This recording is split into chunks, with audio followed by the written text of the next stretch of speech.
Good evening.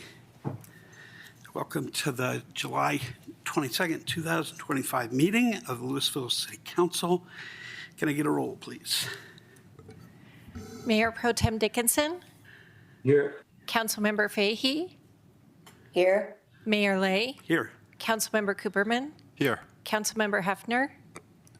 Councilmember Hamilton. Here. Councilmember Kern. Here.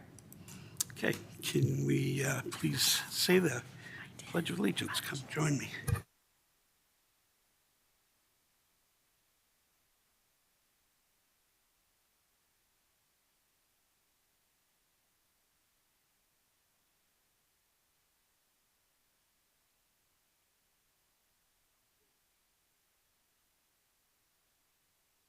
Okay, our first item of business tonight is an executive session concerning pending litigation, and I will ask the city attorney to introduce the agenda item.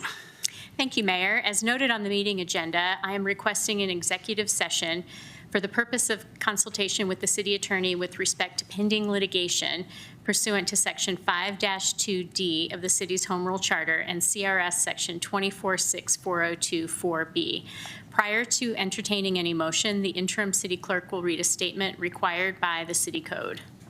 It is the policy of the city to conduct public business and meetings open to the public. While in executive session, it is inappropriate to take straw votes, keep minutes, or to make any final decisions. It is the duty of each member to ensure that executive sessions are conducted in strict compliance with this ordinance, state and federal law, and any applicable provisions of the state and federal constitutions. If at any time the scope, nature, or parameter of this executive session goes beyond the publicly stated topic, it is the responsibility of the council to terminate and cease any further deliberation within the executive session and return to the public meeting. Only those topics described in city ordinances may be discussed in an executive session. Those topics are summarized as follows. 1, where federal or state law requires that the information being discussed remain confidential. 2, certain personnel matters involving only employees directly appointed by the city council and other personnel matters upon request of the city manager or mayor. 3, consideration of water rights and real property acquisitions and dispositions, but only as to appraisals, value estimates, and strategy.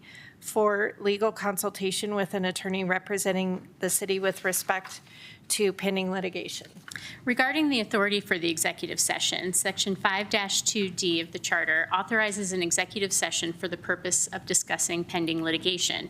An executive session for this purpose is also authorized by the Open Meetings Law, Section 246402-4B of the Colorado Revised Statute. The request involves potential litigation involving a city contract. With that, Mayor, you may entertain a motion to go into executive session. Thank you. I move to go into executive session for the purpose of discussing pending litigation, and the executive session also includes City Manager Diana Langley, Deputy City Manager Sama Fox, Community Development Director Rob Zuccaro, Public Works Director Kurt Coer, Deputy Director of Public Utilities Corey Peterson, and City Attorney Kathleen Kelly. Second. Any discussion? Okay, we can take a roll call vote. Councilmember Fahey. Yes. Mayor Lay. Yes. Councilmember Cooperman. Yes. Councilmember Hamilton. Yes. Councilmember Kern. Yes. Mayor Pro Tem Dickinson. Yes. With that, we will adjourn for executive session. There'll be a note on the TV screen as to our being in executive session, and we will try to come back as soon as we can. Appreciate your patience. Thank you very much.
We got everybody here, all right? Who do we have online? Caleb and Deb, okay, good. All right. We are back from our executive session. To the people who are in council chambers and who are online, who've been here for a time, thank you for your patience. I assure you that we made use of every minute carefully in that executive session. It was very important. So, but I also recognize your time is very valuable, and thanks for hanging in there with us. So, City Attorney has a report from that executive session. Thank you. Mayor and council, as noted on the meeting agenda, the executive session was for the purpose of discussing pending litigation, and the city council had such discussion. We have no request for follow-up at this time. Okay, thank you. So the next piece is approval of tonight's agenda. Can I get a motion? So moved. Second. Any discussion? All in favor? Aye. Aye. Aye. Any opposed? Okay. The next item is public comments on items not on the agenda and items on the consent agenda. If you would like to make public comment, please give a card, which you can find outside in the lobby or the right outside the chambers. Fill it out, give it to the clerk. Clerk will call your name.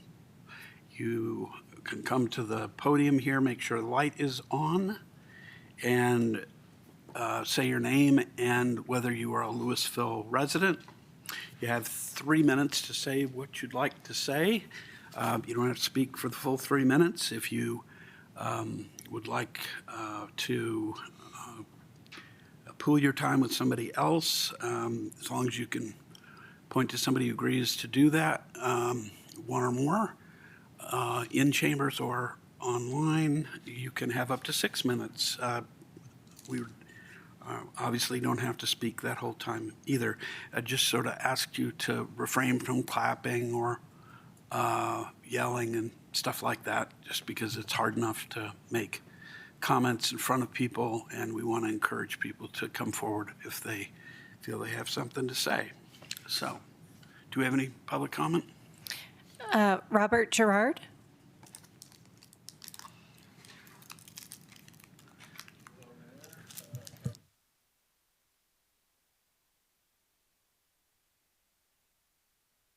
Good? Oh, sorry. You got all that. I'm a writer. I'm from out of town. I just moved here. I want to propose to you a business proposition. We know that arts are the number one creator of revenue, for a city. We know that. We also know that Boulder has just spent $32 million, and the state has matched that with $30 million. So they've spent somewhere in $70 million to attract the Sundance Festival and to bring that revenue, which is estimated several $1 million for the city each year. So what I have to propose to you is this book I've written. This is a story about Prince Ralphie. He's a little dragon. He's about 9 or 10 years old. I promoted this book for over a year in the city. I've talked to a lot of teachers and librarians, and I'm just on the cusp of getting it into the Writer in the Room lecture series. And tonight I'm going to give each of you a bag, but the idea would be that the city would get behind this. So this book is one of 10 books, 7 of which have already been written. Next one comes out in 2 months. This one, he deals with time. He's a little dragon. He loves words. He carries a dictionary with him. That's the first adventure, dealing with time. The second adventure, he's in Paris, and he works in a bookstore, and he mends books. So he learns read and comprehension. Then he goes on to Monet's gardens. He goes back to Paris to work in Molière's theater. He goes through a time portal, more or less. It's a children's book. And he ends up in the Medici court. He ends up in Urbino, which is a kingdom in the Tuscan mountains in Italy. And he stops Venice from a civil war. So these 7 books are already written. It's like a 2 or 3 year rollout, so that there's plenty of time for the city to get behind it. I wish you would talk to the teachers and the librarians that I've talked to, and I'll take my last few minutes just to give you the bags, and that's it for me. Thank you. You're welcome. I think you can, well, go ahead. Sorry. Real quick. I already gave you one, but you need the letter. So you can have a better, and I gave you one. Two, and I'm giving you one. Thank you so much. I know I just totally messed up your time situation. I'll get you one as well. Okay. Do we have any more public comment? Okay, thank you very much. The next item is the consent agenda. Do we have a motion? So moved. Second? Any discussion? All in favor? Aye. Aye. Any Aye. opposed? Okay.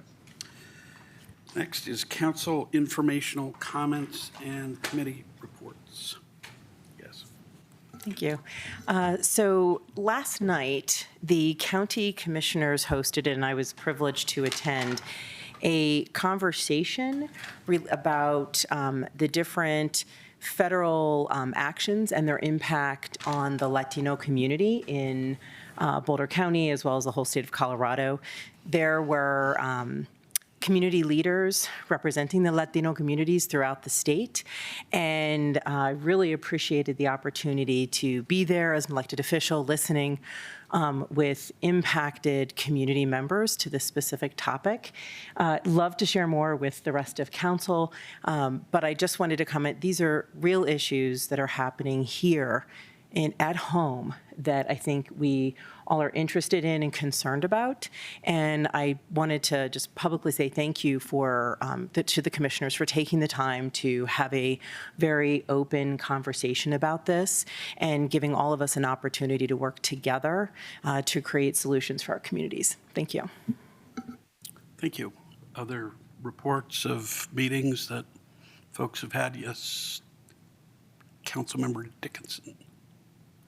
Yeah, the Louisville Revitalization Commission met last Wednesday, had I thought a great meeting. A lot of the effort right now is being put on the project called Front and Center, Front Street and Main Street of downtown project, mostly funded by LRC bonds and what have you. But just really, really exciting steps in that design, and we have staff working really hard on it and consultants, and then local members of task force, residents and business owners and event managers, all weighing in on different concepts. But yeah, it's a lot of work put in, and a lot of it was presented to LRC last week, and we got to weigh in on it a little bit. It's still early in the process, and the public will continue to get to weigh in on it, and council, of course, we'll get a look at it as it gets farther along. But mostly stage orientation, and curbless streets or not, and bollards and splash park or not, and playground or not, and where the bathroom should be and all stuff. But a really, really exciting, cool project, and some great enhancements to our main street as well. So just an exciting meeting. I thought it was a really productive meeting, and looking forward to the next iteration of the ideas. And then I guess also I'll say that tomorrow night is the Consortium of Cities meeting that we are hosting here in Louisville. So I'll give a report on that the following week. Thanks. Other comments? Yes, Councilmember Cooperman. Thanks.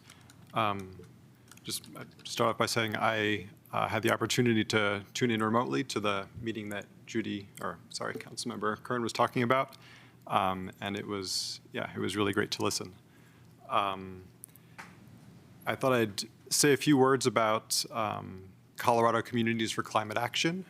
Louisville has, for quite a few years, been a member of CC4CA, Colorado Communities for Climate Action, and I serve as our representative to that body. Basically, it's a It's a coalition of now 46 towns, cities, and municipalities throughout Colorado who have basically banded together to push for climate legislation and policy at the state level. And we sort of take a hiatus from meetings over the summer just because there's not too much going on at the state capitol, but those meetings have started up again. So I wanted to take the opportunity just to say a little bit about it and remind people sort of what it's about and what it's like. So basically CC4CA has a small staff. It's really just a few people. And then they have a few part-time lobbyists. And the way that it's structured is that all of the staff and the lobbyists, they basically work from the guidance that they're given by these 46 communities. So the way that it's structured is that there's a small executive board, which is elected by the representatives from all 46 municipalities each year. That sort of forms the overarching guidance, but then there is a legislative committee, a policy committee, a small finance committee, and then the board of directors. So I decided I would sort of take the plunge and serve not just on the board of directors, but also on the policy and legislative committees. So in the legislative committee, during the session, we meet twice a month, and we basically talk through different bills that are at the Capitol, and we decide, what positions CC4CA is going to take on those bills. And the way that everything works at CC4CA is that it's all by unanimous consent. So if even one of the 46 municipalities doesn't support a particular position on, say, a bill, then we do not take a position on that bill. So then on the policy committee, we meet about once a month, and we're basically looking to develop new policy to help guide the staff and lobbyists at CC4CA. And then the board of directors meets every other month, and that's sort of where the work that's been done in the legislative and policy committees bubbles up and gets sort of final approval, I would say.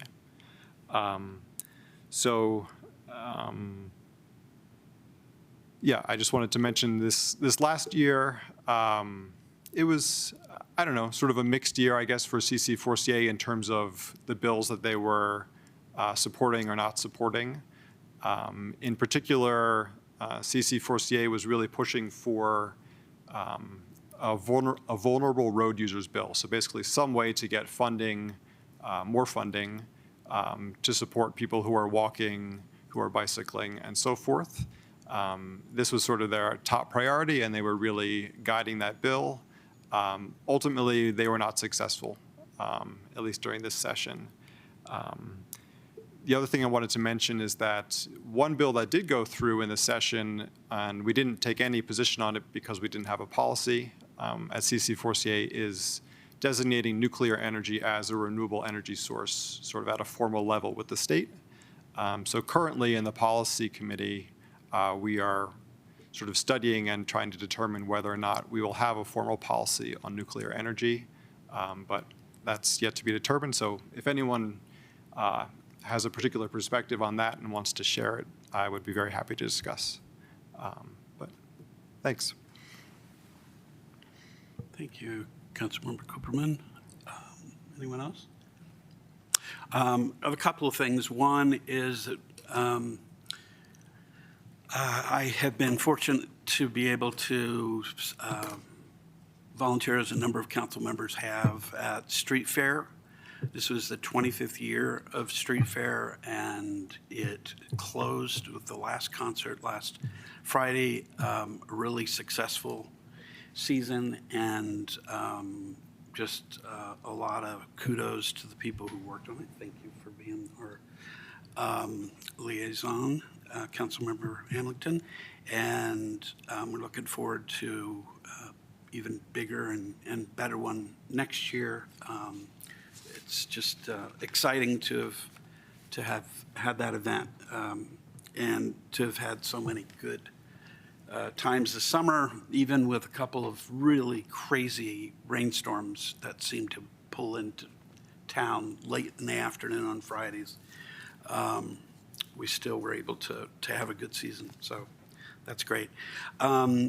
We had a Economic Vitality Committee meeting last week. One of the things that I would mention is that we will have a session upcoming to talk a little bit about something that's on the main agenda next week, which is Director Zaccaro is going to talk about the 2024 Energy Code, and we're going to maybe do a little bit more of a deep dive on that, on economic vitality in one of our future meetings.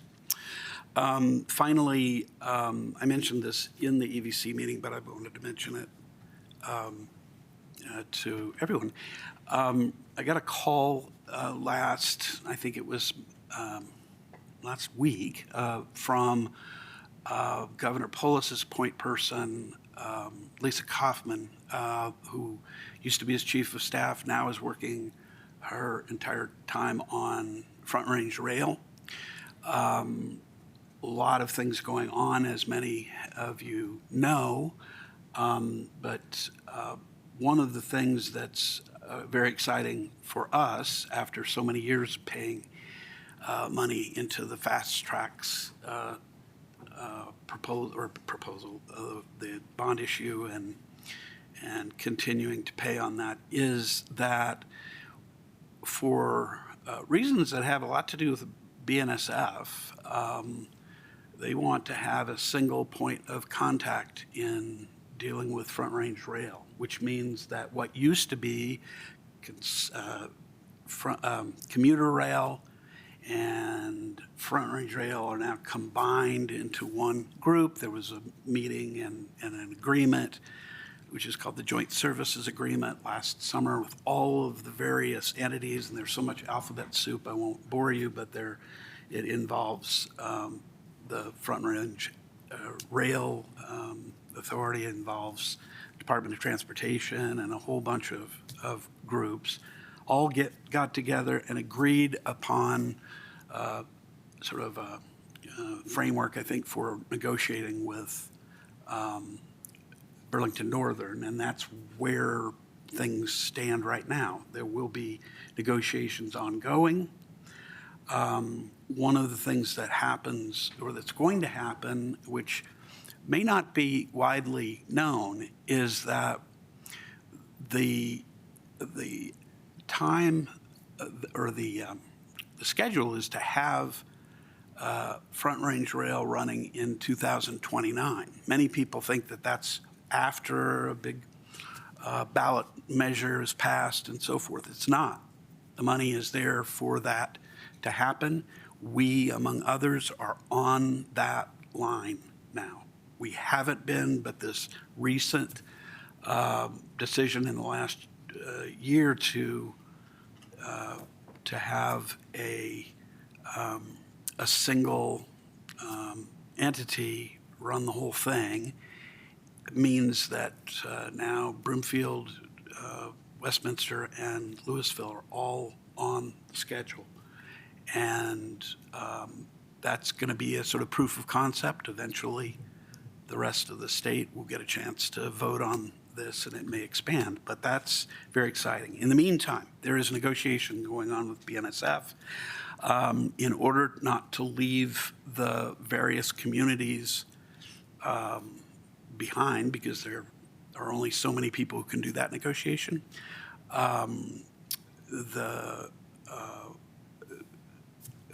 Lisa Kaufman asked me to be a part of a group that is going to have to, I guess, sign non-disclosure agreements, but will get feedback and updates about how those negotiations are going. I haven't seen the NDA yet, but there are going to be two people from various, let's see, who are mayors, one from Loveland and one from here, couple of folks from the legislature, some county commissioners. I'm the only person in that group from this part of the region. So I'm looking forward, hopefully, for participating in that. It's good to have a seat at that table. It's not clear how much feedback we're going to be able to give, but that's the idea anyway, to give feedback to the negotiating team and to follow it. So it's not a big surprise when details about the characteristics of the service, for example, how many trips per day are going to be done, the infrastructure changes that need to be made, and the sort of financing of all of it. So I raised that, and hopefully the council supports that, but we can talk about that at some point soon. But I wanted to let folks know from both council and the public that those plans are moving ahead. And it's really, in my view, the first great news that we've heard about rail in a long time. A lot of promises, a lot of broken promises, a lot of discussions here and there, but it's now finally gelling. So anyway, that's a long description, but I wanted to make sure you understood kind of where things were at. Anything else from council, information or comments? All right, city manager's report. Thank you. So tomorrow afternoon, evening, there is a RMMA open house at the airport. And then just want to note, it was put out today about Coal Creek Golf Course achieving certified Audubon cooperative sanctuary status. And I think what's really special of this is that we joined the ranks of just 3% of golf courses worldwide that have earned this designation. And this is years in the making. So congratulations to staff. This is truly an accomplishment. Thank you. Thank you and congratulations to all of them that worked on that. First item of regular business is ordinance number 1898, series 2025, an ordinance approving the grant of a cable franchise to Comcast of California, Colorado, Florida, Oregon, Inc., and approving a cable franchise agreement between Comcast of California, Colorado, Florida, Oregon, Inc., and the city of Louisville. This is a second reading. Mayor, I think you're on the wrong agenda. Pardon?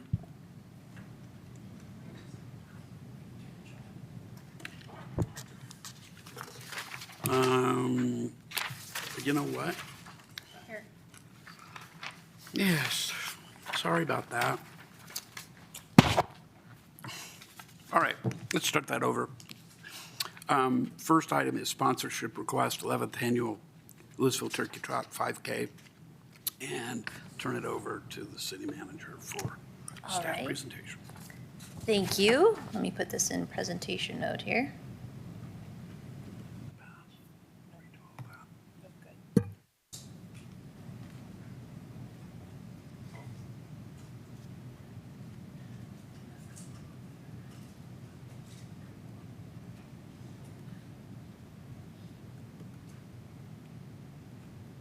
Well,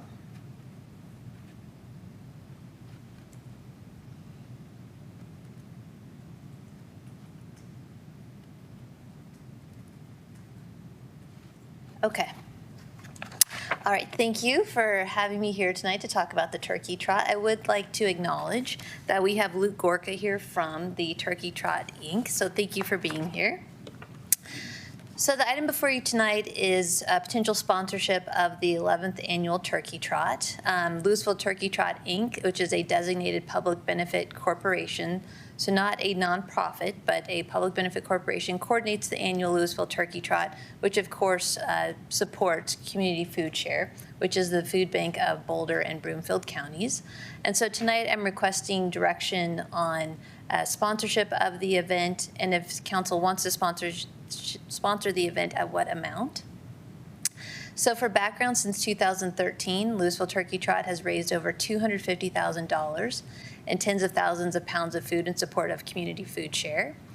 The 2024 Turkey Trot 5K had 10,000 attendees and 294,000 unique views via online advertising campaigns.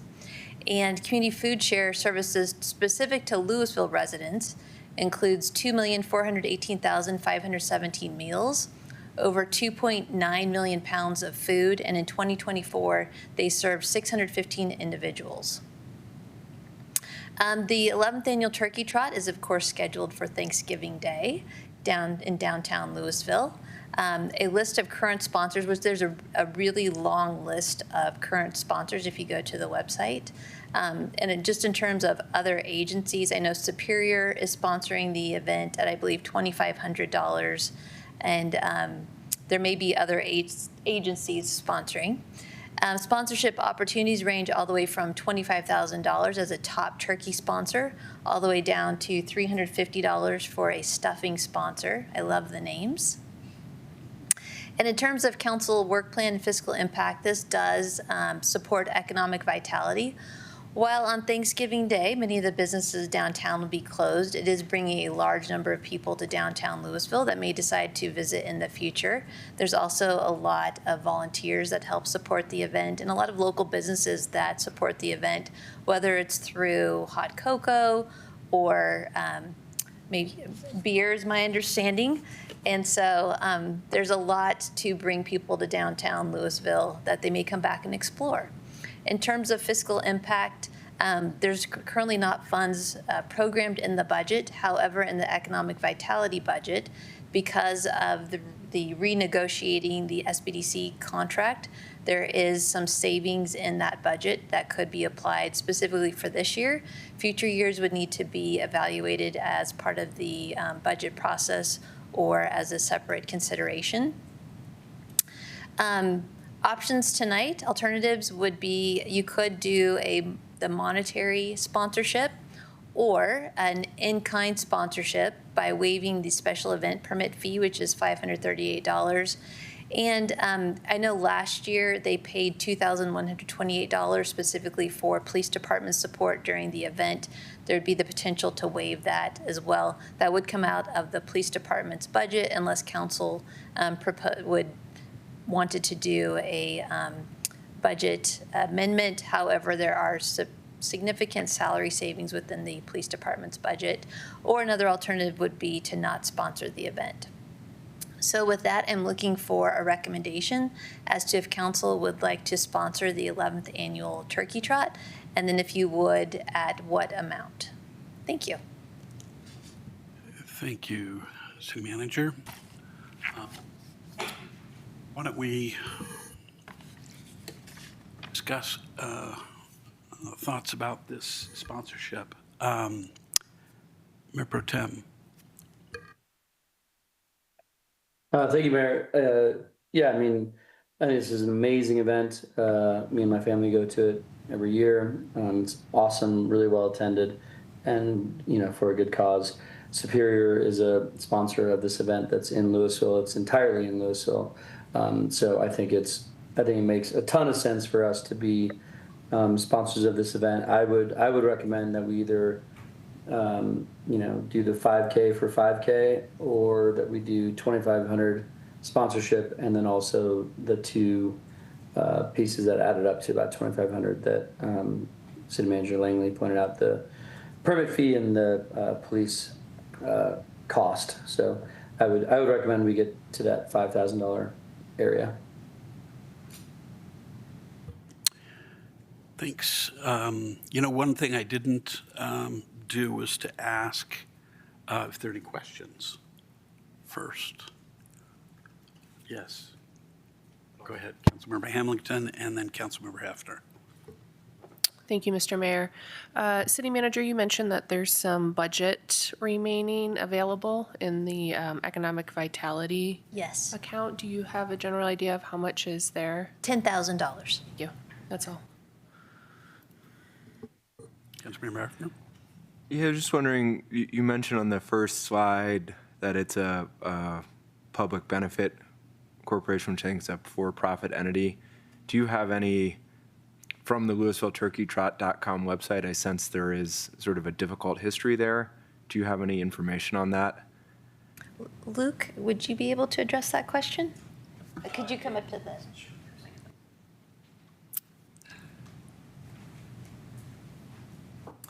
Thanks, everybody. And I am Luke. I am the Corporate Relations Manager for Community Food Share, the charitable beneficiary of the race. So for the entire duration of the history with the Louisville Turkey Trot, as the Public Benefit Corporation, we have been the charitable beneficiary at Community Food Share. And so I work very closely with David Benjis, the founder and race organizer. And David and his partner, Todd Stevenson, make a hefty donation that totaled $26,000 this past year to Community Food Share from the proceeds of the event. And they compensate themselves with a small portion of the race proceeds. But that their compensation is far less than the donation that they make to Community Food Share each year. And so we raised and all sponsorship dollars go directly to Community Food Share to help fight hunger and food insecurity here in Boulder and Broomfield, and specifically in Louisville as well. So with that, we raised a total of $76,000 last year, $50,000 through sponsorships, $26,000 through David and Todd and the Louisville Turkey Trot's donation to Community Food Share. And to the nature of the Public Benefit Corporation and the origin of that status, I would defer to David to explain that at a potentially later date. But that is the current structure of the race and how the relationship exists between the Louisville Turkey Trot as a Public Benefit Corp and Community Food Share, the charitable beneficiary. Great, thanks so much. That's helpful. Yeah. Any other questions from council? Yes, Councilmember Cooperman. Thanks. I'm curious, do some of our businesses open up for that morning? I see several people nodding their head yes. Okay, that's fine. I know that Tap and Garden was open last year and did a really bang-up business that day. Okay, good to know. And then, sorry. I guess another question I had is, right, we have never sponsored the event before. Do we know of any reason for why we haven't? I would defer that question to council. Okay. I believe that there's been at least informal conversations in previous years about potential sponsorship of the event. I don't know the reasons why it wasn't formally brought forward to council. Okay. That's fine, thank you. Other questions? And I probably, Mayor Pro Tem, we will come back to your comment. I'm just going to hold it in suspense. We probably ought to take a minute for public comment if anybody has a comment on this item. No, okay. Then back. What comments do other council members have?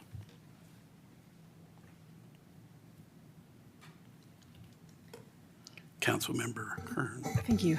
So actually maybe this is a question. Is Community Food Share one of the organizations, the not-for-profits that Louisville does make a donation to every year with our not-for-profit contributions? I am not sure of that. I'd have to get back to you on that. I think so. Maybe Luke knows. I think we also do. So we'll say. Luke is looking that up right now. Great. Given that, like, the sponsorship, that's why it was interesting to hear that the sponsorship goes directly to Community Food Share. It's not that it would go to the for-profit company that's running it. I would actually be in favor of, because we do have the funds in economic vitality this year, I like the idea of sponsorship. I think a lot of people think that Louisville already does because the whole event occurs here. And it would be nice to see the Louisville logo on the signs and people know that we're doing this. But I think I like the idea of the in-kind contribution. So we'll cover the fees, we'll cover the police, the security that's required, making sure that everybody's safe at an event. I feel like that being Louisville's responsibility in hosting it. And I think rather than burdening the police department, given some additional budget issues around their department, that this could come out of economic vitality.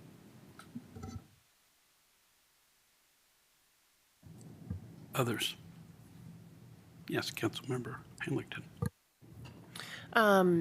So as far as donations goes, for all the reasons Councilmember Kern mentioned, I think it seems like a great idea for us to participate in this year. Given that we didn't budget for this, I think it's wise that we be mindful of how much this year we contribute, knowing that the values could change in future years, right? This is just unplanned. I wouldn't mind matching what Superior is doing just as kind of an initial investment this year, and then we can reevaluate next year.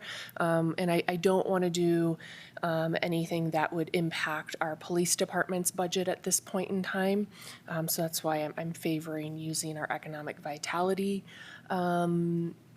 remaining dollars, and I think the 2,500 is good for this year. I'm open to what others have to think as well. Other comments?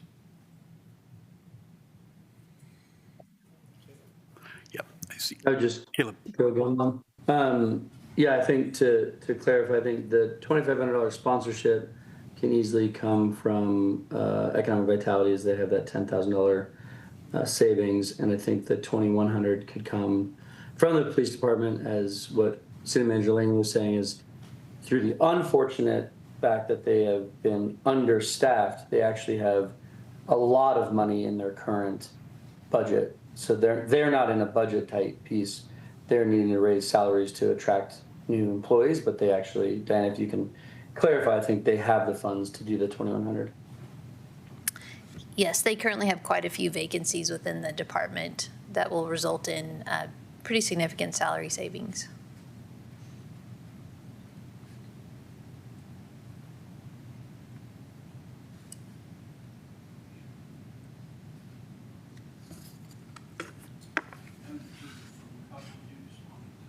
Oops, excuse me, I haven't heard from a couple of you.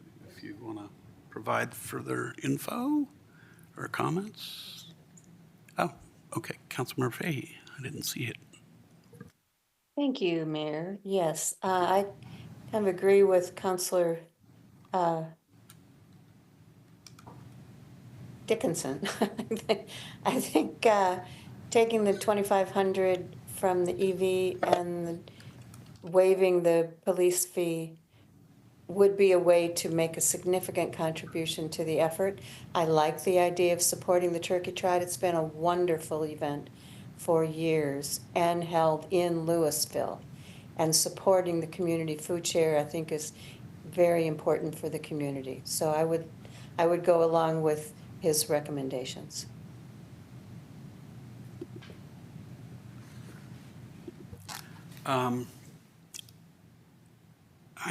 I think I agree with Councilmember Hamilton. I think matching the other communities that are sponsoring this is definitely a good idea. I could probably agree with perhaps putting a little bit more in, but I think they have tiered, don't they have tiered amounts? So the next amount would be $5,000. Is that correct? In these amounts that I'm noting, the Wishbone sponsor, which is $2,500, there's certain things that come with that. So many registrations. You get, your marketing, your logo on the marketing. If you go up to the tail feather sponsor, that increases the additional items that you get as part of the sponsorship. Council would not have to follow necessarily these opportunities, these different sponsorship levels, if you wanted to go offline and do a different cash amount. We're not doing this for the tickets or the registration, so. Yeah, I mean, here, I guess just backing up for a second, I'm not sure, to be honest, why Louisville hasn't sponsored this in the past. It's always been, it's always been here. It's always been a terrific event. Last year was astonishing in terms of the amount of money. I know both of the folks who work on this event every year, and the amount of elbow grease they put into it and the donation on top of that certainly is very much appreciated, and it's way in excess of, you know, what they get to actually put the race on. You know, in some ways, I think it's largely because of trying to get insurance that is the way that it works. But I do appreciate it as really a signature event, and I think it's worth supporting. I'm certainly willing to, you know, I think it's not a bad thing for us to be at a level that's a little bit higher than our fellow communities, if not too much higher, $3,000, I would suggest. I don't know that I want to dig into the amounts that have been budgeted for the police department. It strikes me that there's other uses of those funds that I think would be better better than this. I think they should be reimbursed for the permitting. But that's kind of where I am on that. We're sort of, I mean, and trying to figure out where we are. We're all over the place a little bit, but yeah, council member. I'll just say I think I'm amenable to either proposal. My one request would be we do have a nonprofit grant program in which we require folks to submit their annual reports, and their because it's a nonprofit program, we make them submit their Form 990s and ask a series of detailed questions, and then allocate our sort of charitable contributions that way. I would be interested to know whether the food share has been a recipient in the past, but regardless, and maybe this might be a comment for the next item, I'd like us to track donations like these, at least in connection with that program, so that we're not sort of trying to accomplish the same thing through multiple competing programs with wildly different requirements. And all of that said, I mean, I think I agree. It's a good event. It's an event I've participated in. It's good for the city and so on, and happy to sponsor it. But just if the point is to be making ultimately a charitable contribution to the food share, let's make sure we're tracking that. Through the mayor, Luke does have amount that the city has contributed to community food share directly.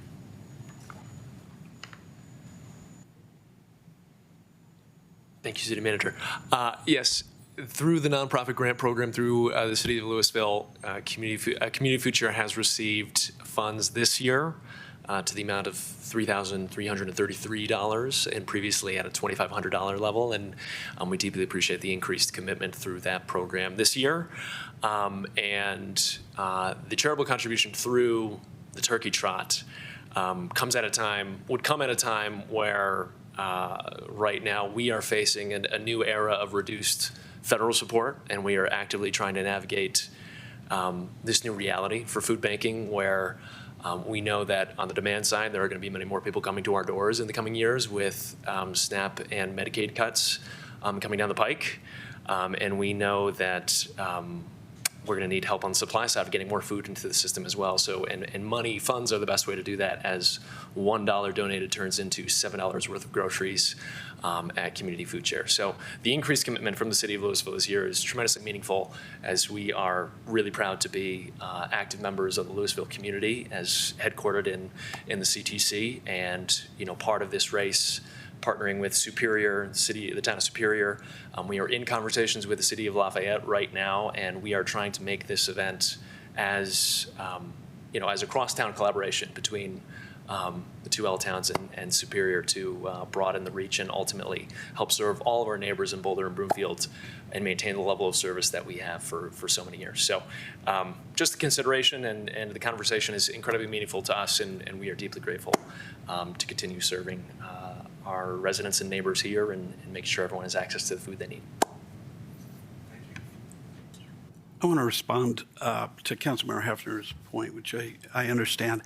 I appreciate the clarification about the direct contribution, and I agree that for that contribution, the information that's provided should be done just as it is right now. This is different. I think this that's being requested is a unicorn, because it's not asking for,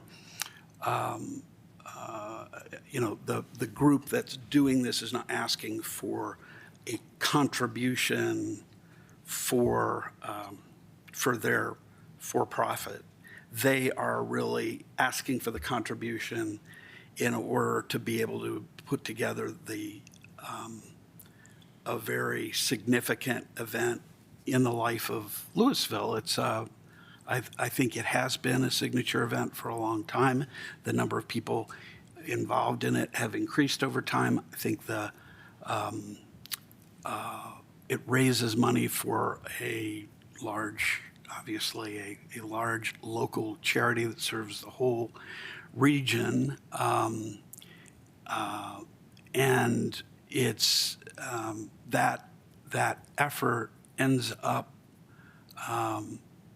in a way that most of the nonprofit contributions don't, creating business for local businesses. This year, I think there'll be even more of that than last year, because they've picked up their marketing campaign quite a bit. So I think putting our effort into this is good to do, independent of whatever we might do for food share. Otherwise, this is kind of a contribution which I think has a multiplier effect, and I think it's a good thing to support. I think the fact that the other communities are supporting it is a great thing, and I think we should be supporting it at least that level, if not more. And I don't think it should go in with the other. I don't think this is the same thing as the other contributions that we're going to be talking about, and sponsorships that we're going to be talking about. So,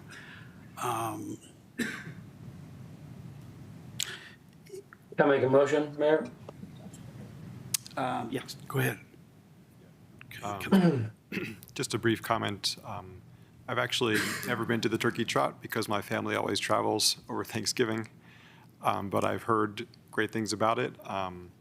So I would be, I think we should go at least with the 2,500 level of sponsorship, and I'm amenable to some of the in-kind possibilities.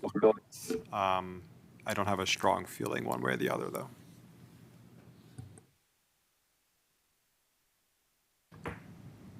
Trying to fashion or reflect a consensus. It sounds like most, not all, are okay with a contribution of $2,500. I've heard that. And potentially some in-kind contribution as well. Not quite sure what the level of that is or whatnot. Yes, Councilmember Hefner. Yeah, I'd move that we make the contribution of $2,500 and waive the special event permit fee. Second, with a friendly amendment that we also waive all of our fees. So provide the police services for free? Yeah.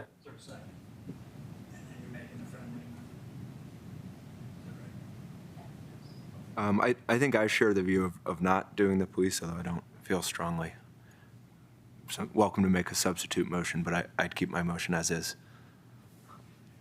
Hey, Mayor, I'd like to make a substitute motion that we approve a $2,500 sponsorship and waive all fees and allow the city manager to determine where the funding for waiving fees comes from.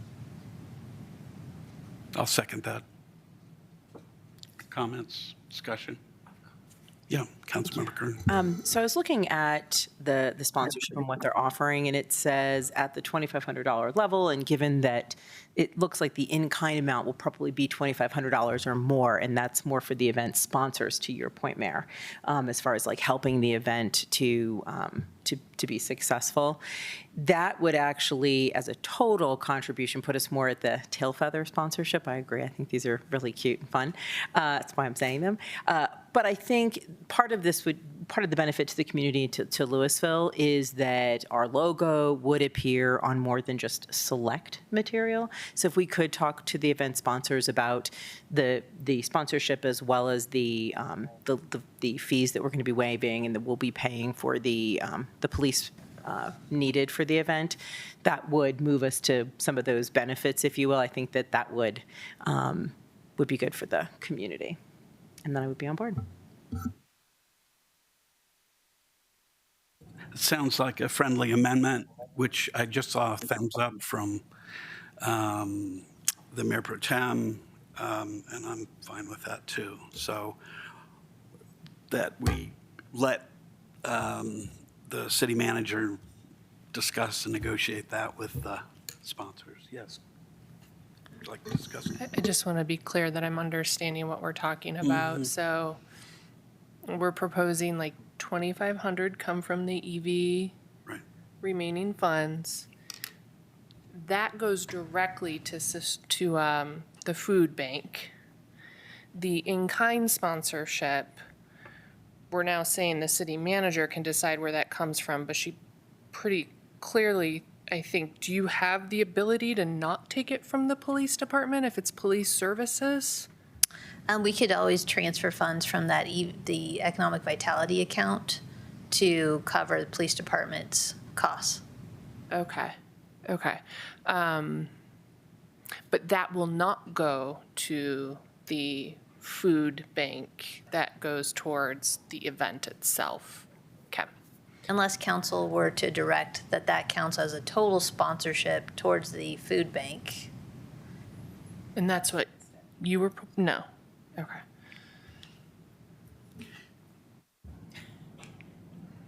Yeah, it's not, I guess, to clarify that, it's the organization that's running the event that is has applied for the permit. Correct. So I think it would be going to reimburse them however you want the amount to flow. I don't think it would be going directly to food share. It would be an amount to help essentially to make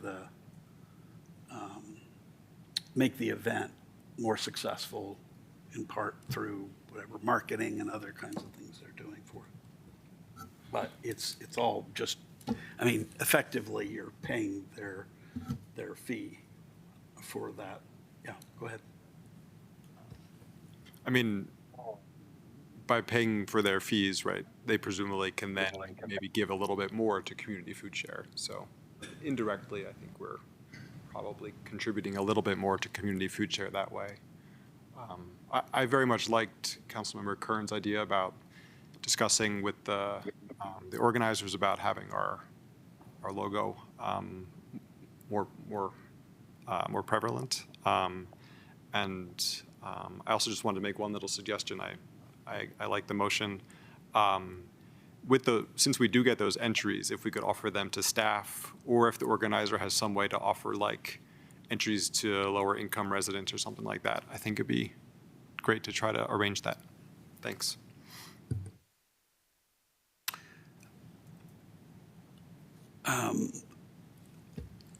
We want to take those as sort of all, why don't we restate if council member. I believe everything else is just execution of staff, but we're just approving a $2,500 sponsorship and waiving our fees. And staff has, I think, gotten plenty of direction on how to do that. Good. Second. Any other conversation? All right. All in favor? Aye. Aye. Any opposed? Nay. Okay. Next item is Resolution number 61, Series 2025, a resolution adopting a community event sponsorship policy. And ask for the staff presentation, which looks like the city manager as well. Thank you. So what has prompted us to bring forward this community event sponsorship policy, as noted under the previous item, there are programs for which nonprofits can submit for requests for funds. There are what we call legacy events in which we budget for to help, pay for those events. But we have these kind of what I'll call one-off things that come up where people submit requests to the city requesting sponsorship of the event. And I can give you a specific example would be earlier this year with the Monarch High School graduation parade. There's a special event permit fee associated with that. There's coordination with the police department and fees associated with that. And so, they have come to the city in the past about how can the city help offset some of those costs to help sponsor the event. So with that, we are presenting a community event sponsorship policy. We are requesting,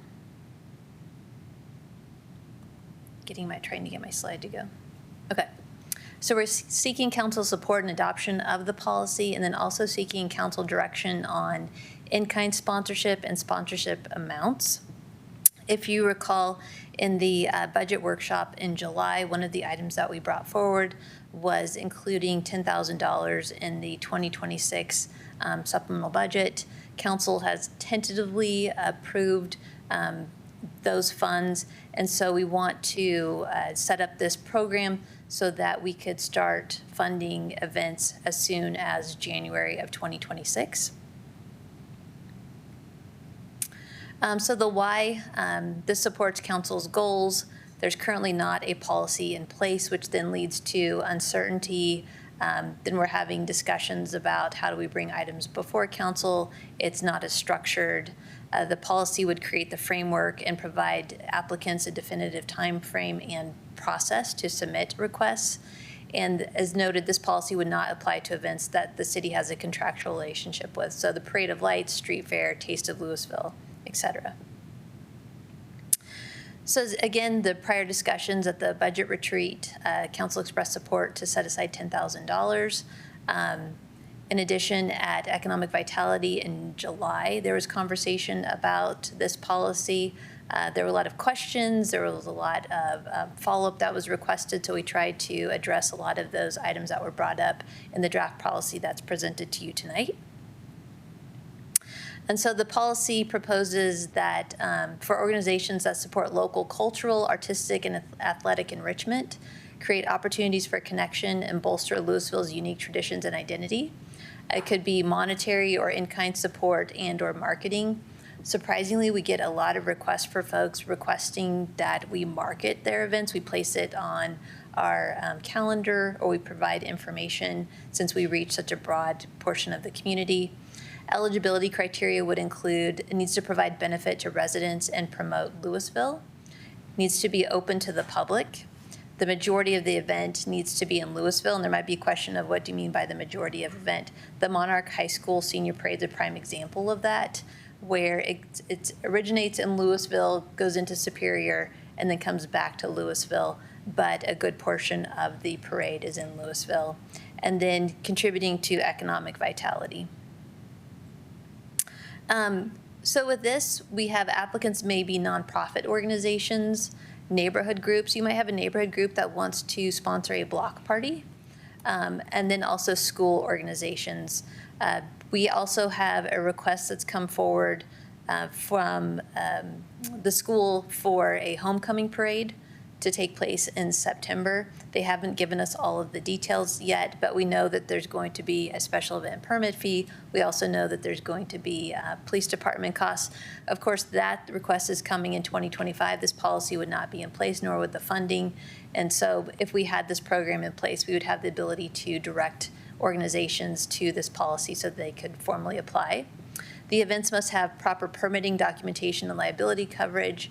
Events serving religious or political purposes are not eligible, and they must promote the city sponsorship publicly. So the process would be to apply via an online form. City staff would review the applications to make sure that they comply with the criteria. We would then bring them forward to council, specifically 2 times per year, for council consideration and then award. And then the applicants would be informed of the outcome shortly thereafter so they can plan accordingly.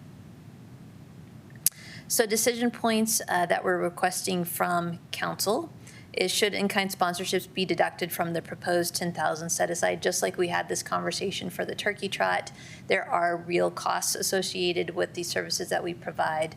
It could be in-kind and then be deducted from the $10,000, or it could be in addition to the $10,000. These funds are not currently budgeted. The other decision point is sponsorship amount. With the applications coming forward twice per year, you could set aside $5,000 per 6-month period, and then you could determine, do you want to set it that it's a predefined $500 per sponsorship, or have a maximum cap of $1,000, so that way you know that you can get a, quite a few events processed through this policy. In terms of the timeline, in order to start January 1st, we would have applications due October 1st, bring the applications that comply with the requirements to council on November 3rd, and then council would make a decision. We would let the applicants know so they could plan accordingly for their events. And then for the July-December 2026 timeframe, applications would be due April 1st, come to council on May 5th, and then notify the applicants.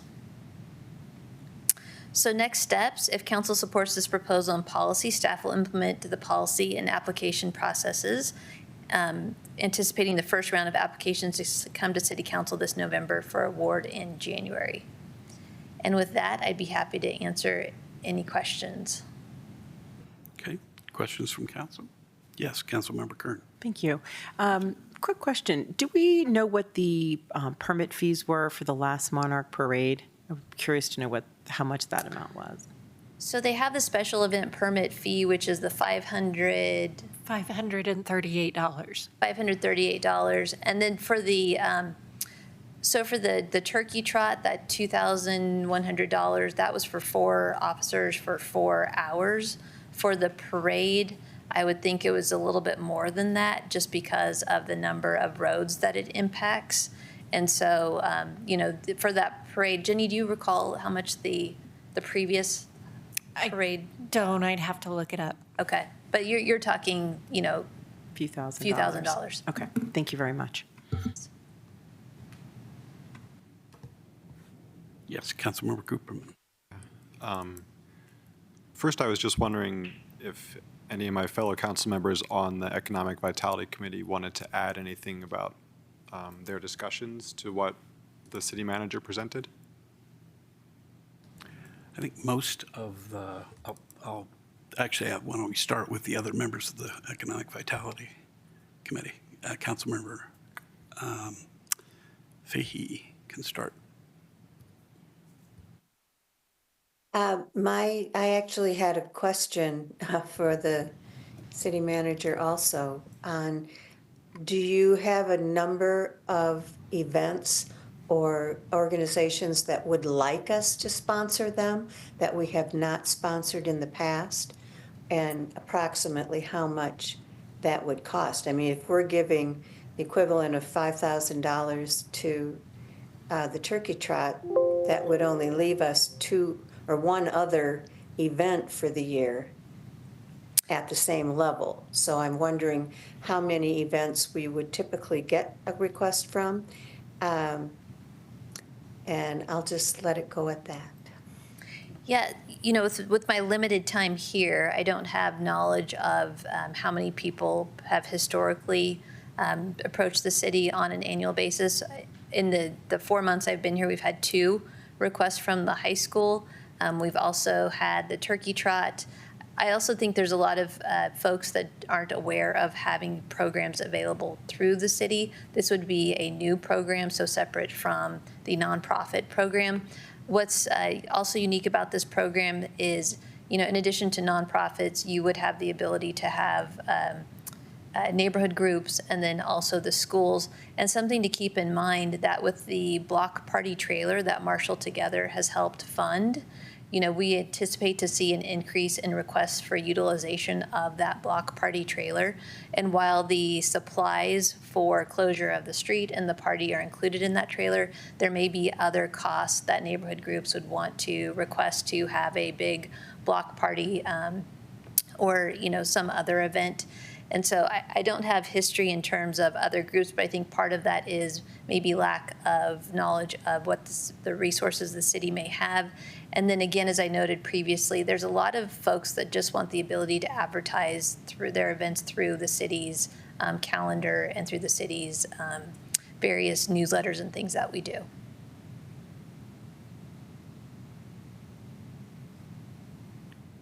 Thank you. I think if that's the case, then we should have some kind of additional guidelines for how you apply, who can apply, what the limit would be per event, that kind of thing. Because if we've only got $10,000, it's not going to go very far. But I'm willing to let them all advertise if it's going to profit the city in any way.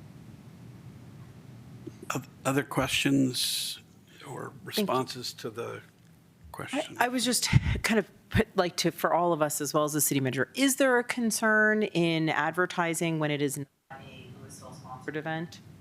And would we want to make a distinction between advertising an event and advertising a Louisville sponsored event?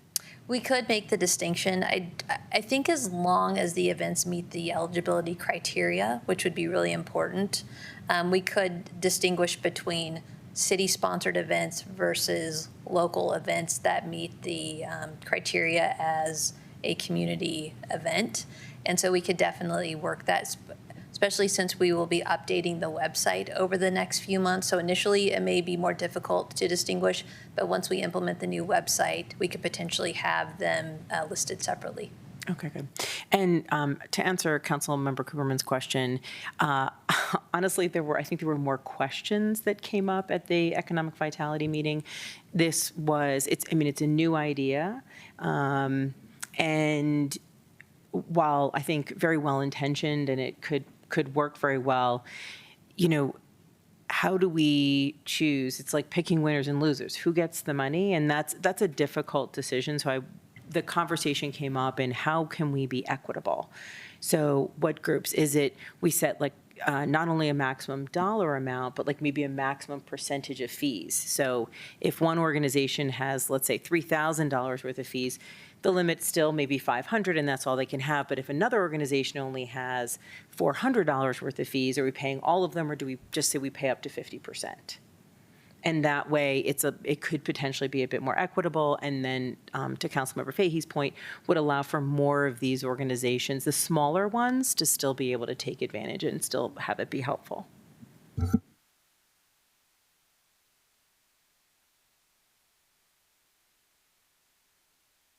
And just to be clear, we're talking about sponsorship of events, not the charitable contributions. I want to make sure that's clear. It may be clear to everybody, but there's a tendency sometimes to get those a little bit muddled. And we'll have to deal with the charitable contributions separately at a different point. But I guess it would echo what Councilmember Kern said about the meeting. I think a lot of what went into the draft policy was reflective of questions that came up during our meeting. So because we didn't have a final version of it, we didn't recommend a particular wording in there. I think we did recommend effectively bringing this up so that you all can wrestle with it a little bit too. So there's that. Other questions? Why don't we take, yes, go ahead, Councilmember Cooperman. Maybe just two questions. A little one is, the money we're thinking about, it'll come from the general fund, is that correct? Correct. Okay. And then have we thought about like a rubric basically for judging applications as a way to make it somewhat more equitable? We have not. If it meets the eligibility criteria, we would bring all applications to council that meet the eligibility criteria.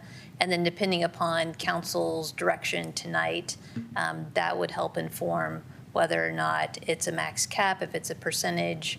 But we haven't proposed like a scoring criteria to rank applications. Okay, why don't we take some public comment if we've got any? None. Okay. Let's bring it back to council.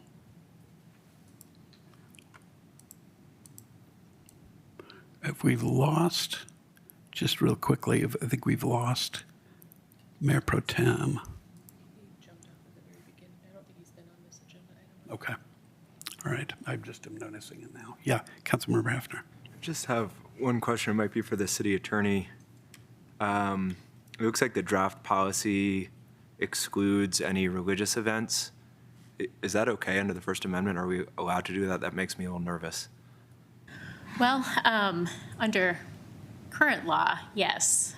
As you know, that legal landscape in terms of religion and government is constantly changing in our current environment, so I can't say that will remain true moving forward, but as of today, yes. It's not true that if we're providing some benefit for secular events, we have to provide the same benefit for a similar religious event. If there was whatever the religious version of a turkey trot is, I'm not sure what that would be. But can we exclude them purely because they're religious?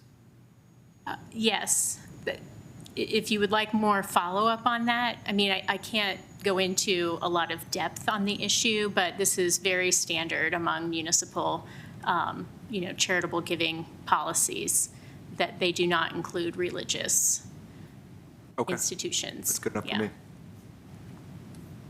Yes, Councilmember Hamilton. So where I'm at this point in time in the conversation is I believe we should set a budget for it, 10K, for example. I'm fine with splitting it. All this to say, we'll see how it goes the first year, right? We're trying something new. We can always change the amounts or the process. We got our budget, split it 50-50 between the first half and second half of the year. I do think in-kind sponsorship should be taken out of the overall budget because it is a cost to the city. So in my mind, someone would put forth an application. I'm open to the idea of a percentage of total costs not to exceed X amount. So I'm just going to give an example, 50% of the costs that are being asked for not to exceed $1,000 for a single event. Just making those numbers up. I'm not wed to those numbers.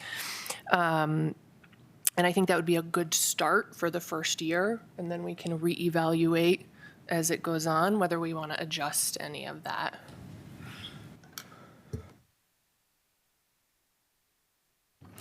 Other comments? Yes, Councilmember Cooperman.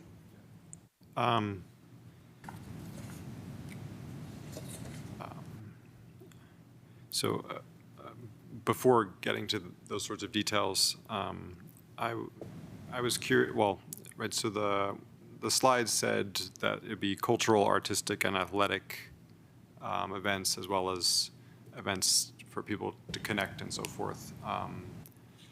I was sort of wondering why we limit it so much. I mean, so for instance, there is a group in town called Flash, which is Friends of Louisville Arts, Science, and Humanities. And, I don't know, if they, for instance, wanted sponsorship for a scientific event, would they not be able to get that under the current policy as it's written? I believe that they would be eligible under the current policy. Okay. I just want to make sure that, it is that encompassing, because it doesn't call out, for instance, scientific events. Except for theoretical physics. We don't allow that. And then a couple things I was wondering about. So, maybe this was discussed at the EVC meeting. So if we just have those two windows, are we? Your event has to plan ahead a reasonable amount, right, to apply for this money. And I'm just wondering, is that too high of a bar for some events that we would actually want to be able to sponsor, or maybe that's what we try out in the first year and see how it goes. But I am a little bit concerned about that, where that there are events which are not planning ahead so much, they haven't heard about this, and they're like, oh, we just can't apply for anything from the city. We had a lot of discussion about the frequency that this should be brought forward. And, with the implementation of this, of course, we would be advertising it.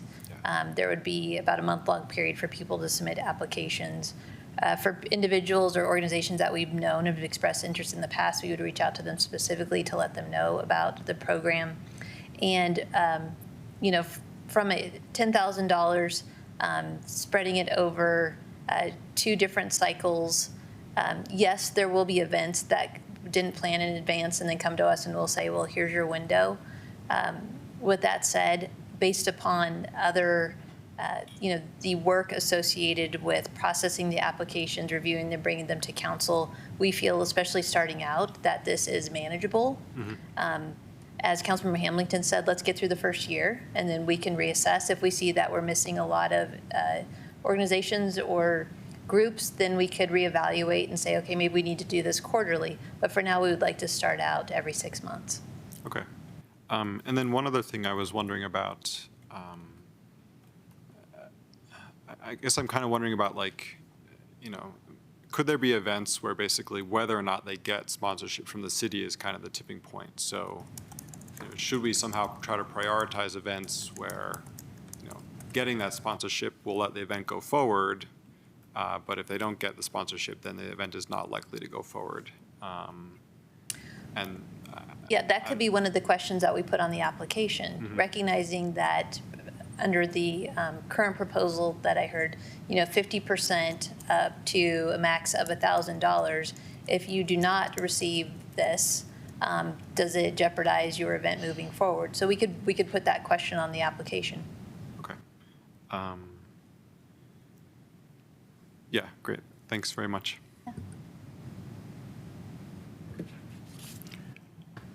Other thoughts, comments?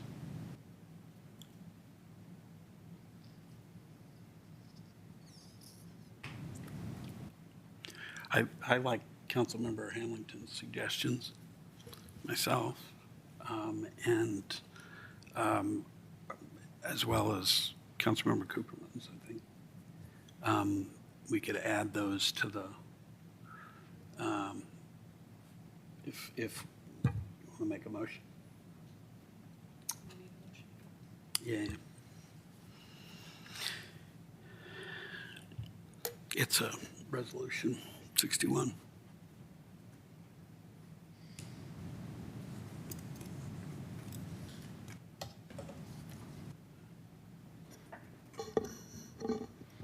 I move to approve resolution number 61, series 2025, a resolution adopting a community event sponsorship policy. Second. Any discussion? Friendly amendment to include the items that you and Councilmember Cooperman discussed. To include splitting the budgeted amount 50-50 over first half, second half of the year, and those amounts to be distributed to applicants that meet criteria. 50% of the applied amount not to exceed $1,000 for a single event application. And to include the question of, does this put your event at peril if you do not receive the funds requested? Right, and that the in-kind would come out of the budget And amount. in-kind would come out of the budget amount. Thank you. There's a lot. It was. Nice work. Can we get a second, just to clarify? Second. Second. Okay. Any further comments or questions? Yes, Councilman Cooper. I mean, we had some discussion around whether we could, for maybe events that don't get actual support or monetary support, whether we could have some policy around advertising them. And I think is that in the policy? Sorry.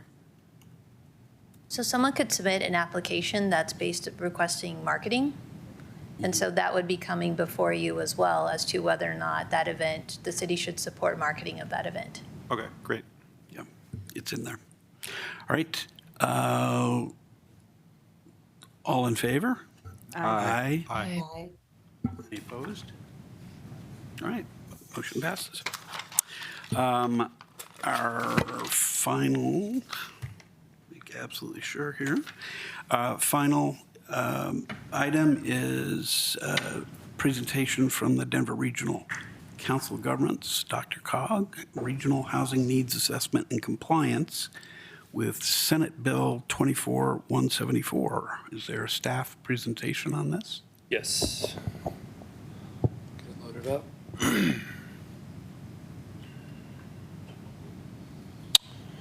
Thank you. So Jeff Hurt with Community Development. The purpose of this item is to share information on the Dr. Cog Regional Housing Needs Assessment, and more specifically, to ensure our city's compliance with Senate Bill 24-174, which will in turn give us, put us in a better position for future funding that's coming out of this bill. There's no action requested from council tonight, nor is there any required to comply with the bill.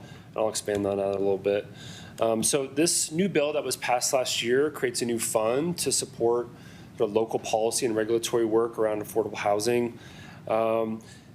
One of the sort of catches from the bill is that it has a very specific requirement for what a compliant housing needs assessment is, mostly around like the data collection methodology. And so the idea behind the bill is that in order to have priority for future funding out of this bill, you have a compliant housing needs assessment. Our needs assessment it's highly likely it is not compliant with the bill. That is not unique to us. That's basically all the cities we've talked to in Boulder County and others have a similar issue. And so happy to get into that a bit. But in general, I think there's a recognition from Dr. Cog and the state that this is an issue. And so they've created sort of a path, an alternate path toward compliance with the bill in the form of basically this review tonight around Dr. Cog's Regional Housing Needs Assessment, which does comply with the bill in terms of its data collection methodology. Happy to talk about that more if you'd like. And so the next few slides are about just sharing what the regional H&A kind of says, and when you look at Louisville specifically, sort of within that context, what it says for us as well. So there's links in your packet to the regional H&A if you want to do a deeper dive. But at a high level, the key findings are not surprising. We as a region haven't kept pace with the demand for housing, and low income continues to be the greatest need for additional housing in the Denver metro. Different demographic shifts are necessitating a need for a more diverse range of housing types, less large lot single family, more other types of housing, senior housing for a changing population. And then certainly the market is different across the region. So that's why the H&A did sort of sub-markets within the analysis. It didn't drill down into individual cities, although I'll get into that here in a second. So some of the findings also are that basically as a region, we would need to add about 500,000 new housing units to keep up with the sort of estimated demand or the gap by 2050. And so in order to keep on track with that, about 250,000 new housing units by 2032. And so again, this need was allocated by sub-region. We were actually on the advisory group for the regional housing needs assessment, so we were pretty closely involved with it, as we continue to be with the Dr. Cog Regional Housing Strategy, which is coming out of this as well. Happy to talk more about that. So one of the kind of cool things about this regional H&A is it created a data dashboard tool where you can, and there's a link to it in your packet, where you can drill down to individual cities and counties and see sort of what our share of that is. It's not in the actual H&A, but we did run that analysis with the tool. The tool basically says we as a city, so within that $250,000 by 2032, we as a city would be quote unquote responsible for about 1,800 new housing units by 2032 for our share of that number. And so that generally tracks with our housing plan that we adopted last year that I'll get into a little bit here. But and you can actually drill down to the need by household income as well. And so their analysis tool, which again tracks with our housing plan, shows that close to 90% of our housing need is for households making less than 120% of area median income. So for a household of 4 in Louisville, that's around $170,000 per year. And then about 60% of those housing units for the lowest income. Again, that sort of tracks with the regional need as well. And so our share, looking at some of our peer cities, this is existing housing units. We have about 9,000 units currently. You could just kind of see how we compare to some of our peer cities in terms of existing number of units. And looking at our share of that, again, 223,000 compared to peer cities. So 1,800 units would be our share, slightly higher than Lafayette and Erie, actually. And there's a whole complex data collection methodology underneath this in terms of job growth and transportation infrastructure. And actually, the same consultant that did our housing plan did the regional housing H&A, which is a good thing. So there's continuity there with their analysis. And when we pulled the numbers from the dashboard, a couple things jumped out as interesting. And we actually are doing better in terms of our renter cost burden households than most of the cities in Boulder County. Still fairly high at 40%, but that's where basically a renter household would pay more than 30% of their income toward housing costs and be cost burdened. So we're a little lower on that, which is good in terms of our peer cities. We have one of the highest percentages of our units as detached single family in the county. Obviously, those tend to be more unaffordable, and we have one of the higher percentages of our units that are owner occupied among peer cities. And so that's it as far as the staff presentation goes. Again, the purpose tonight is to make you aware of the regional H&A, but also ensure that we're reviewing the content with council to comply with the Senate bill and better position us for future grant opportunities. No action, again, requested from council, but there is a process. If you did want to submit more formal comments, either individually or collectively, we could capture those at your direction and forward those to DRCOG, and then they forward them to the state. So, and we have by September 12th. They give us a really narrow window to do this, rather than have to update our housing needs assessment and hire a consultant to do that. So it's a good opportunity for us. So I appreciate your time and happy to answer any questions. Any questions from council members? Councilmember Kern? Thank you. So I do appreciate this, and there's a lot of great work that went into DRCOG, and I think a lot of the mindset behind this was to help a lot of the smaller communities too that didn't have the ability to do their own housing needs assessment. So since we both used EcoWest or Eco Northwest, I thought that the data collection process was the same when they processed that as what they provided for DRCOG's regional housing needs assessment. So I thought that Louisville's was compliant. Do we know what they did differently with the new regional? Like, was it based on just like check marking, like what was in the Senate bill? Yeah, it's really specific. And to my knowledge, the one thing that wasn't done with ours was there's a displacement risk assessment was one of the things that is not in ours. And this is all about timing too, because our housing plan was completed in May of 2024, right at the time of this bill passage. DRCOG, frankly, had the benefit of seeing that bill and having a little bit more time to get theirs into compliance. So I think Eco Northwest adapted with the bill, honestly, as it was passing. Yeah. So, and then would maybe the thought be in future years, as we would need to do this, to partner with this, or are we looking at continuing to, since we're participants in DRCOG, it doesn't cost us extra money, correct, to do this, versus hiring our own consultant in the future and spending that money? So would we continue to participate? Is that the plan, or?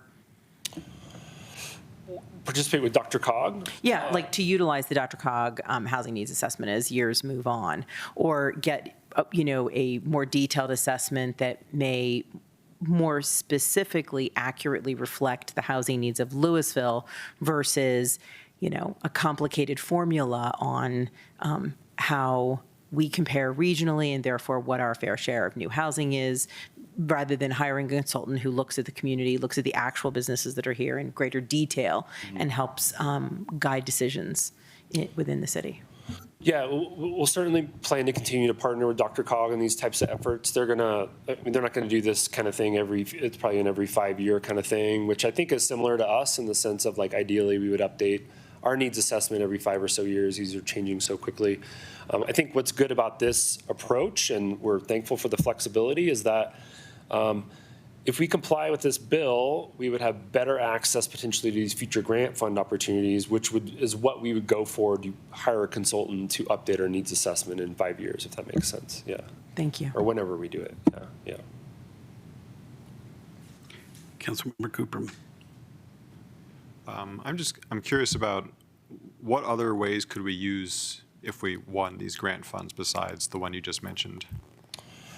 Yeah, to my knowledge, it's focused on policy and regulatory work. So certainly with updating our code and things like that. But we can also use it for technical analysis. Like for example, that displacement risk assessment piece is lacking in our, so we could use that funding. That's one example of something we could hire a consultant to do that type of work for us. But it may evolve. The eligibility of these funds may evolve too. I'm not sure. That's kind of a moving target. They issue guidance that kind of ebbs and flows with what's eligible. So, but it's mostly anything under the policy and regulatory work bucket would be eligible. Yeah. Okay, thank you. Okay, any other questions? Since this is just a presentation, I don't think there's any public comment on it. Nothing to make a decision about, but I appreciate the assistance. Thank you to Dr. Cog. Our representative to Dr. Cog is right to my right. Thank you very much for your work on that, Councilmember Kern. And let's see, do we have a city attorney's report tonight? I have no report this evening. Thank you. Council members want to identify any future agenda items tonight? Yes, Councilmember Cooperman. Wanted to put an idea forward. I don't know. Many of you have probably heard that the federal administration would like to roll back or repeal the endangerment finding from the EPA regarding greenhouse gases as a form of air pollution. And so the federal government is currently taking public comment through the 22nd of September. And I'm curious if our city council is interested in submitting a public comment not in support of, or in support of retaining the EPA's endangerment finding about greenhouse gases.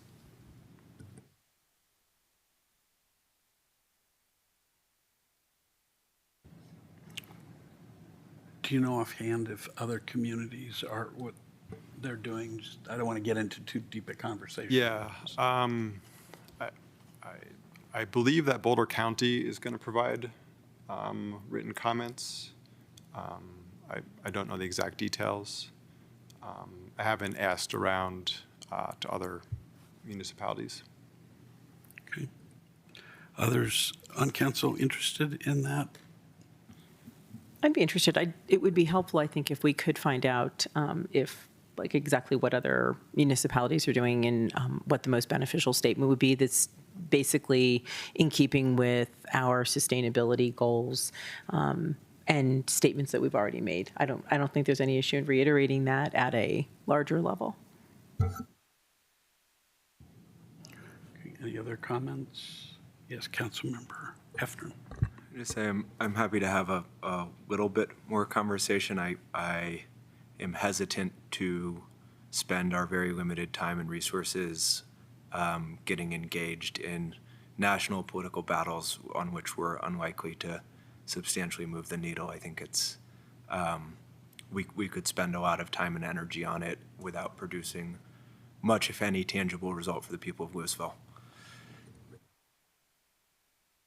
Other comments? I think I tend to agree about, again, with respect to putting it on the agenda.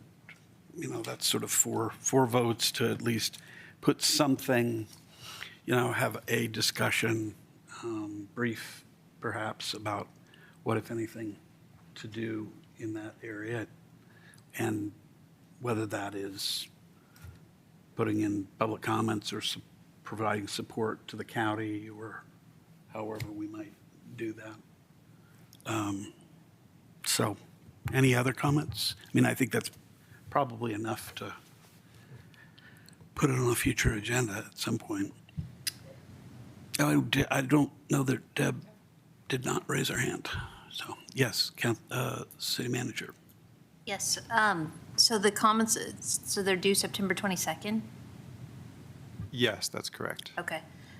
Because the September 2nd council meeting draft staff reports are due tomorrow internally for review. And so we'd be looking at September 16th potentially as bringing this forward to council, if that works.